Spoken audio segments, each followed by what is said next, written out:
মুরগির রান খেয়ে সে ভর্তার লোক সামলাতে পারে না, সে আমাদের কাউসার ভাই। আসলে কি বলবো, ভর্তা তো ভর্তাই ভাই। উফ, মুরগির রান খাই আর গরুর রান খাই আর খাসির রান আর বিরিয়ানি আর কাচ্চি, যেটাই বলে। কেমনে হলো এটা, কেমনে হলো? এই যে কেমনে হইলো, এই যে মাদারীপুরের লুঙ্গি, মাদারীপুরের তবন। আমার মেয়ে বলে বাবা এটা কেমনে হইলো বাবা। দেখেন এই যে মাওলানা জাহিদ সাহেব কি করছে, আমি একটু বলি যে কি কি ভর্তা এটা। এই যে দেখেন ধনিয়া পাতা বাটা, এই হচ্ছে ডাল ভর্তা, এই হচ্ছে আলু ভর্তা, এই হচ্ছে বেগুন ভর্তা, এই হচ্ছে মাছ ভর্তা। দেখেন কত সুন্দর করে ফুলকপি, এই যে ফুলকপি ভর্তা। দেখেন এত ভর্তা, আসলে এই আরো আসতেছে।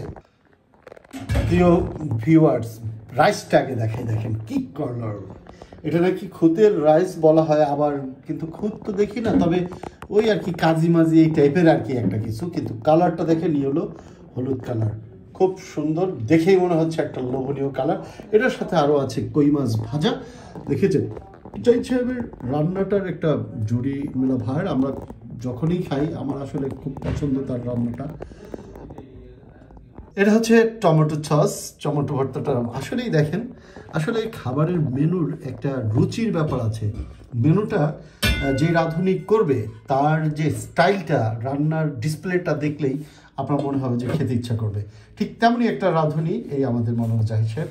তার রান্নাটা আসলেই একটা অন্যরকম এবং ব্যতিক্রম, একটা সুস্বাদু, একটা রুচি সম্পন্ন একটা রান্না। ওয়ালাইকুম রহমতুল্লাহ। আসলে আজকের এই ভর্তার আয়োজনটা শুধু আমার প্রিয় ভাইরা আসছে, মাওলানা হাফিজ। অনেক ধন্যবাদ জাহিদ সাহেব, আপনার এই রান্না আসলে আমরা অনেক বারবারই খাই। আপনার হাতে জাদু আছে, এটা আমরা কিন্তু স্বীকারও করি। যে কোনো রান্না, যে কোনো আইটেম, এর আগে আমরা খেয়েছি বিরিয়ানি, পোলাও, অনেক কিছু, কিন্তু এখন আবার নতুন একটি ব্যতিক্রম খাবার, এটা আমাদের অনেক দিনের একটা চাহিদা ছিল। অনেক ধন্যবাদ দর্শক, আমাদের সাথে থাকবেন নতুন নতুন ভিডিও পেতে। অনেক শুভেচ্ছা সবাইকে।